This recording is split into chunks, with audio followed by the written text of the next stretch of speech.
Okay जी, A to. जब सबसे पहले आप आईडी ओपन करेंगे तो दो बेसिक चीजें जो आपको पता होनी चाहिए। वो बेसिक चीजें क्या है, आपको पता हो इनपुट कैसे होगा, आउटपुट कैसे होगा। सबसे जो बेसिक काम, प्रिंट। आउटपुट के लिए आप क्या यूज करते हैं? प्रिंट। और इन्वर्टेड कॉमास में आप पहले दिन पढ़ते आ रहे हो, आप जो कुछ लिखते हो एज इट इज प्रिंट हो जाता है। अब प्रिंट में मैं यहाँ पे क्या लिखता हूँ, जैसे यहाँ पे देखें, हम लिखते हैं ए लेवल कंप्यूटर साइंस। अब जैसे देखिए मैं इसको एग्जीक्यूट करता हूं, ये देखिए आप सबके पास ऊपर प्ले का बटन नजर आ रहा है, डीबग स्टार्ट, ये देख सकते हैं ग्रीन कलर का। मेन्यू में आपके पास स्टार्ट। आप जैसे ही स्टार्ट क्लिक करेंगे तो इंटरप्रेटर क्या करेगा, इसको इंटरप्रेट करेगा और आउटपुट स्क्रीन में आपके पास एक स्ट्रिंग नजर आ जाएगी, ए लेवल कंप्यूटर साइंस। अच्छा, अब इसमें छोटी छोटी चीजें हैं, जरा देखें। ये कोड नजर आ रहा है, कंट्रोल और माउस का स्क्रॉल फॉरवर्ड बैकवर्ड, देख सकते हैं, जूम इन जूम आउट। तो आपको ये पता हो आप जूम इन जूम आउट कैसे कर सकते हो। एक शहजादे को देखा, वो ये सर वो यूं करके लिख रहे हैं, मैंने कहा बेटा उसको जूम कर ले, तो बेटा जूम इन जूम आउट। अब आ जाए जी यहाँ पे, आप कोई वेरिएबल यूज कर सकते हैं। फॉर एग्जाम्पल एक वेरिएबल है VAR। अब वेरिएबल कोई भी हो सकता है, और इसमें हम लिख लेते हैं, सपोज करें 9618।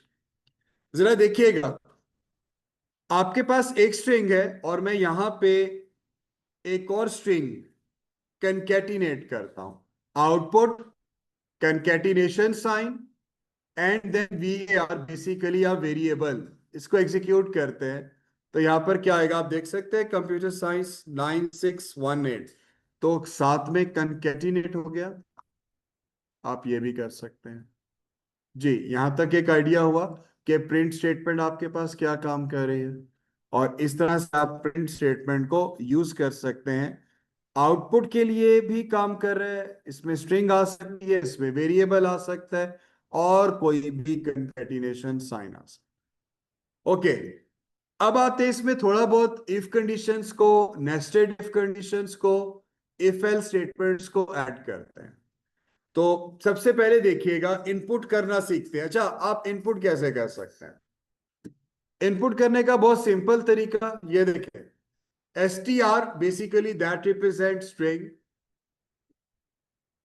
इनपुट का कीवर्ड, और मैं यहां पे लिखता हूं एंटर कोर्स कोड। अब जरा देखिएगा, जो मैं कोर्स कोड एंटर करूंगा वो किस में आएगा, इस वेरिएबल में, और ये वेरिएबल कंकैटिनेट हो जाएगा। और जो इनपुट कर रहा हूं वो एक स्ट्रिंग है। तो मैंने एंटर किया 9618, और जैसे एंटर किया आप देख सकते हैं इनपुट भी हो रहा है और आउटपुट भी हो रहा है।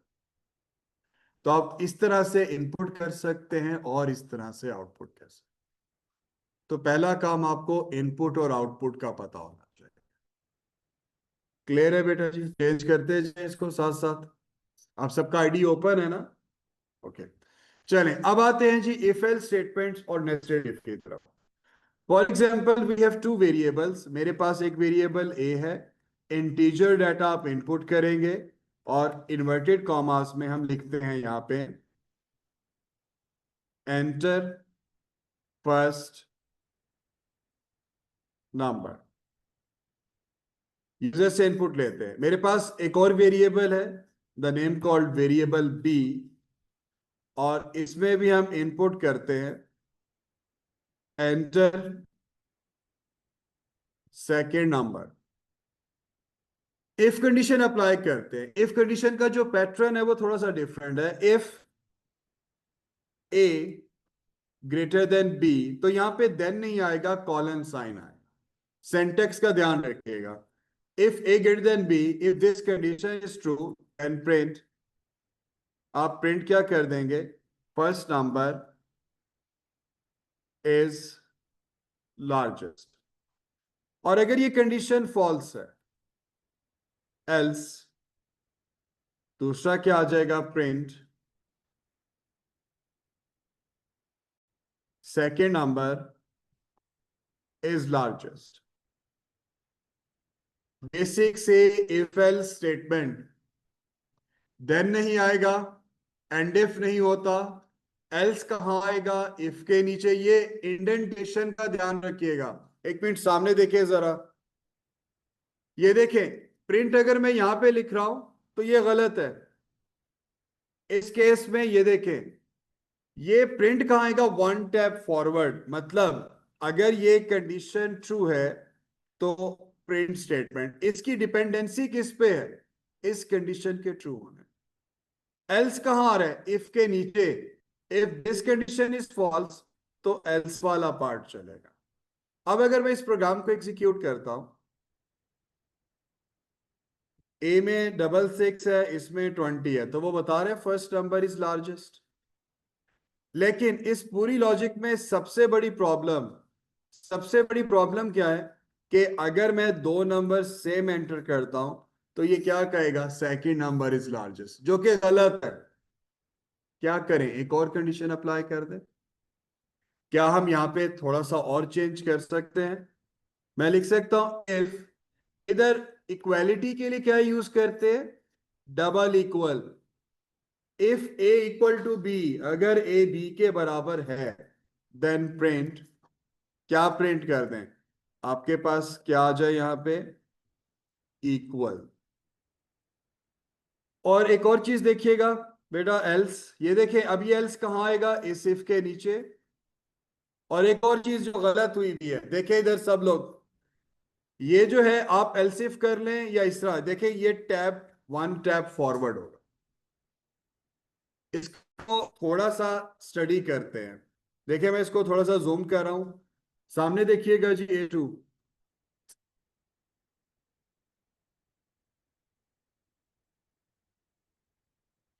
एक चीज नोट करें, ये देखें, ये इस इफ का ट्रू पार्ट है। अगर ये ट्रू है तो इक्वल आएगा, अगर ये ट्रू नहीं है तो ये वाला जो आउटर इफ है ये उसका फॉल्स पार्ट है। ये इस इफ का ट्रू पार्ट है और ये वाला जो है ये इस इफ का फॉल्स पार्ट है। और इंडेंटेशन का ध्यान रखिएगा। तो जरा ये जल्दी से इंप्लीमेंट करके देखें जी। पहला फेज यहां तक इंप्लीमेंट करें और बताएं, फिर सपोज करें आपके पास अब तीन इनपुट्स हैं, A B, and the third input we have C. अब जरा देखिएगा, अगर आप सी पे आते हैं तो पहले इक्वलिटी चेक कर लें।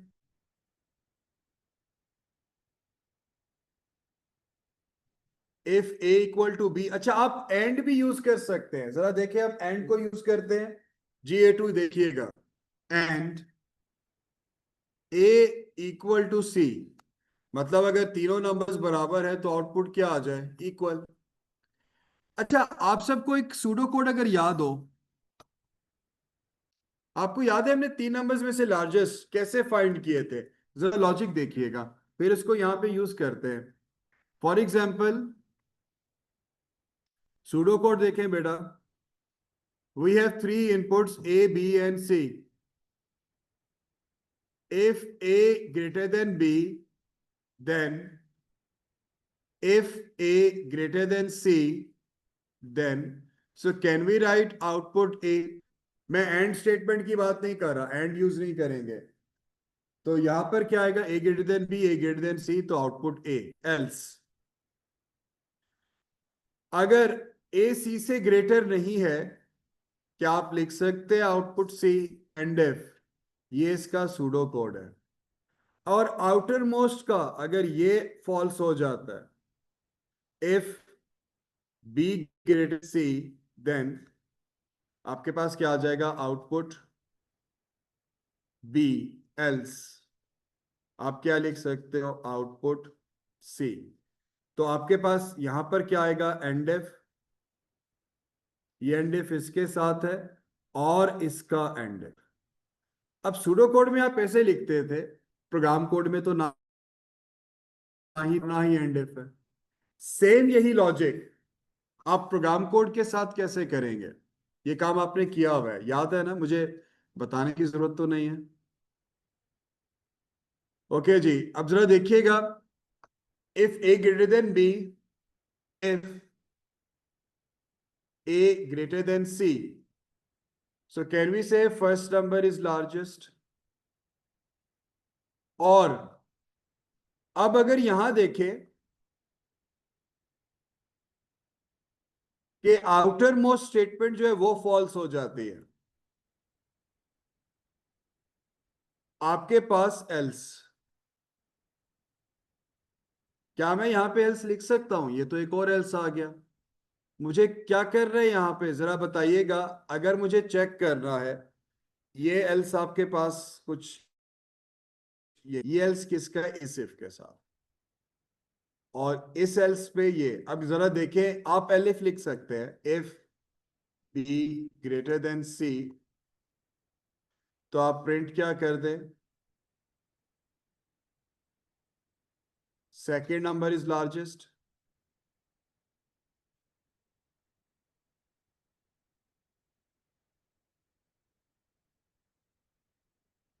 एक में क्या आ जाएगा? सेकेंड नंबर इज लार्जेस्ट, और दूसरे में क्या आ जाएगा? Third number is largest. जी, कुछ बेसिक सी लॉजिक ये बन जाएगी, अगर तीनों इक्वल हैं equal, otherwise A greater than B, A greater than C, first number is largest. अगर यहां सी ग्रेटर हो जाता है, थर्ड नंबर इज लार्जेस्ट। और अगर यहां बी ग्रेटर हो जाता है, तो सेकेंड नंबर और द थर्ड नंबर। प्रोग्राम को एग्जीक्यूट करते हैं, डीबग करते हैं। अच्छा, इस पूरी लॉजिक में एक प्रॉब्लम आ सकती है वैसे, चले हम समझते हैं। अभी सारे नंबर्स यूनिक है, सेम नहीं है, या तो सारे सेम होंगे या सारे यूनिक होंगे, ऐसे समझते हैं।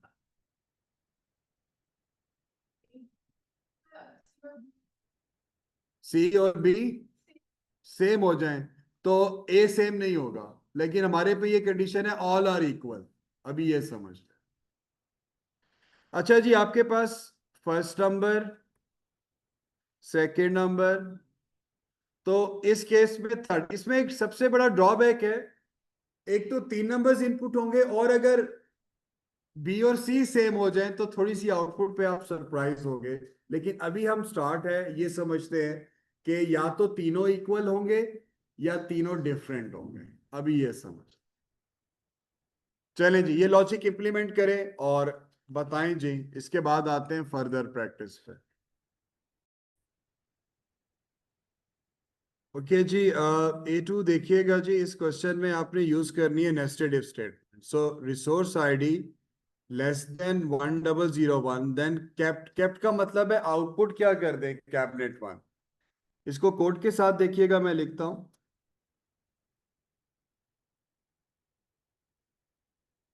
रिसोर्स आईडी, इनपुट कैसे लेंगे? इनपुट का कीवर्ड, और इसमें हम लिख लेते हैं एंटर आईडी। कंडीशनल पार्ट आपके पास क्या था? If resource ID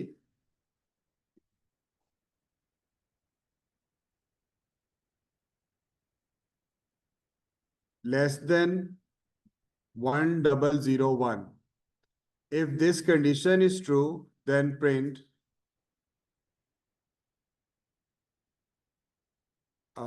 the name we have is cabinet 1, so print cabinet 1 else। अब ये देखिए else कहाँ आ रहा है? इस if के नीचे, else if resource id greater or equal, between आ रहा है, greater or equal, and आप रेंज कैसे देंगे? रिसोर्स आईडी लेस और इक्वल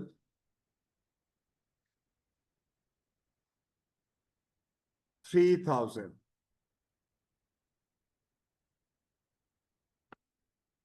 जी, तो इस केस में आपके पास क्या आ जाना चाहिए?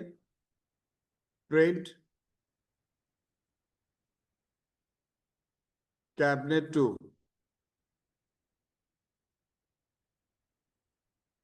जी, इसके बाद जी अगर मुझे ऑड इवन चेक करना है तो यूजिंग पाइथन हम ऑड इवन कैसे चेक करते हैं वो देख लें। आपके पास रिसोर्स आईडी और यहाँ पे क्या लिखेंगे, परसेंट साइन, यानी कि आईडी को आपने 2 पे डिवाइड किया और अगर रिमाइंडर 0 के बराबर है, ये है जी, इधर मॉड फंक्शन नहीं होता, उसके लिए आपके पास क्या है, percent sign. So if resource ID divided by 2 and remainder equal to 0, so can we say कि वो क्या होगा इस केस में, इवन। तो बेटा यहाँ पर इवन के केस में आपने क्या लिखना है, यहाँ पे ड्रॉर 1।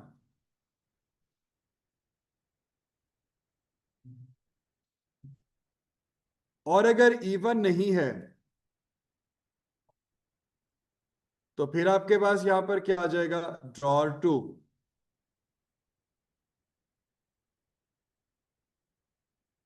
और इसके बाद फिर क्या होगा, आउटर मोस्ट इफ पे आ जाए एल्स। आपके पास लास्ट स्टेटमेंट क्या थी, इफ रिसोर्स आईडी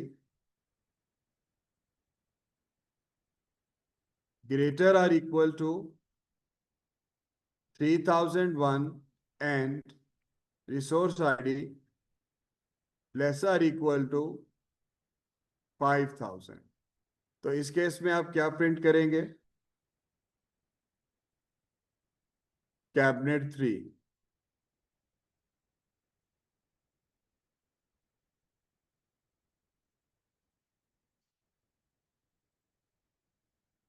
जी बेटा, ये पूरा स्ट्रक्चर है जिसको आप फॉलो करेंगे। और जरा देखिएगा, इस प्रोग्राम को एग्जीक्यूट करते हैं। जी बेटा, परसेंट साइन इवन, अगर आपने इसको 2 पे डिवाइड किया and the remainder equal to 0, then drawer 1। आप ये भी कर सकते हैं, अगर 1 आता है तो फिर किसको पहले लिख लें, ड्रॉर 2 को, ऑड के लिए, क्योंकि ऑड इवन डिसाइड किस पे हो रहा है, रिमाइंडर 0 पे। ओके जी, एग्जीक्यूट करते हैं इसको। सपोज करें यूजर ने एंटर किया resource ID, for example the resource ID is 2007। अच्छा, 2007 की केस में आउटपुट क्या आनी चाहिए, कैबिनेट 2 एंड ड्रॉर 2 आनी चाहिए, क्योंकि इस रेंज में है कैबिनेट 2 और ऑड है, तो आपके पास कैबिनेट 2 और ड्रॉर 2 आउटपुट आ जाएगी। तो जल्दी से अपना अपना प्रोग्राम लिखें और अपनी लॉजिक टेस्ट करके बताएं, जल्दी करें जी A2।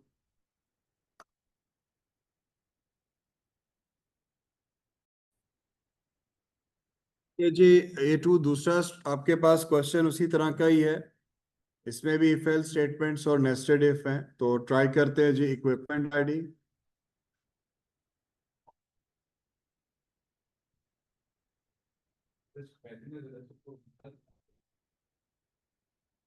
और नहीं जी, इक्विपमेंट आईडी आपके पास आ जाएगा, और equipment ID is less than 2000। तो इसमें आप क्या प्रिंट करेंगे, फिजिक्स लैब, एल्स।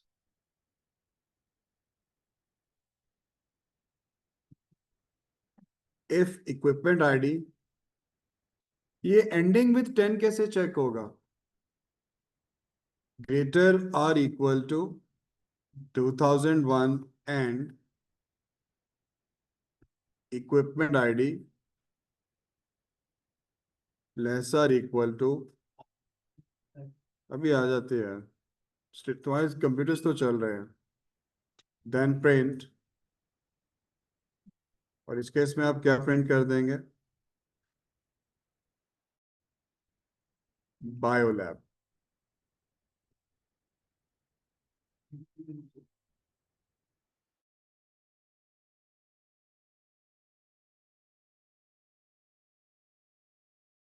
जी एक और else,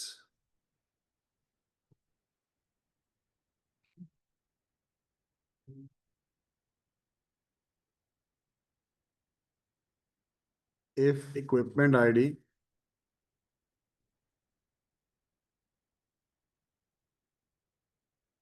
greater or equal to 4001 and equipment ID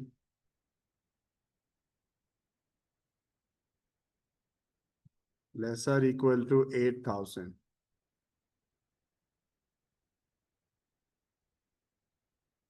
जी बेटा, इस केस में आप क्या प्रिंट करने वाले हैं यहाँ पे?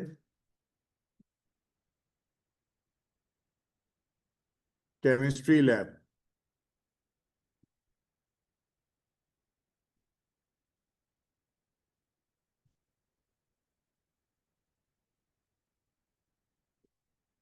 अच्छा जी, अब ID ending in a zero कैसे चेक करें? नेस्टेड इफ आ रहा है यहाँ पे, इफ इक्विपमेंट आईडी। आप इसको क्या करेंगे यहाँ पे? मॉड जी 10 से डिवाइड करें, मॉड के लिए परसेंट साइन और डिवाइडेड बाय 10 करते हैं। और अगर वो जीरो के बराबर आता तो इस केस में आपके पास, आप क्या प्रिंट करने वाले हो यहाँ पे? प्रिंट, और आपके पास क्या आ जाएगा? लॉक्ड। या लॉक्ड कैबिनेट है या लॉक्ड है, जरा देख। जी बेटा, ये पूरी इफ एल्स स्टेटमेंट्स या नेस्टेड इफ स्टेटमेंट्स बनेंगी। क्वेश्चन को देखें, और आपसे सिर्फ एक क्वेश्चन है, सिर्फ आपसे। अगर मैं 2000 एंटर करूंगा तो आउटपुट क्या आएगी? जी ध्यान से सुनिएगा जी।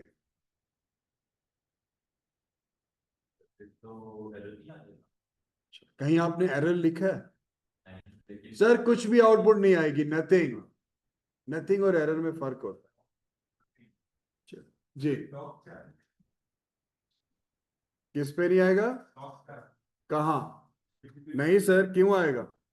सर ये वाली जो स्टेटमेंट है, इसकी डिपेंडेंसी 4000 और 8000 के दरमियान में है। इधर तो उस वक्त आएगा जब ये ट्रू हो। चले, प्रोग्राम को डीबग करते हैं। अगर मैं यहां पे आता हूं और हम एंटर करते हैं, सपोज करें 7000, तो 7000 के केस में आउटपुट क्या आनी चाहिए जी? क्या इस रेंज में है? केमिस्ट्री लैब आ जाएगा। एंडिंग विद जीरो है तो लॉक्ड भी आ जाएगा। तो आपके पास देख सकते हैं केमिस्ट्री लैब और लॉक्ड, क्या ये दो चीजें आउटपुट हो जाएंगी? और चेक करना चाहें आप, 2000 एंटर करें तो 2000 के केस में कुछ भी नहीं आएगा, एरर नहीं, मतलब नथिंग, कुछ भी आउटपुट नहीं होगा। ये है जी आपकी पूरी लॉजिक इस क्वेश्चन की। जी इसको देखें, और कोई क्वेश्चन है तो वो बताएं।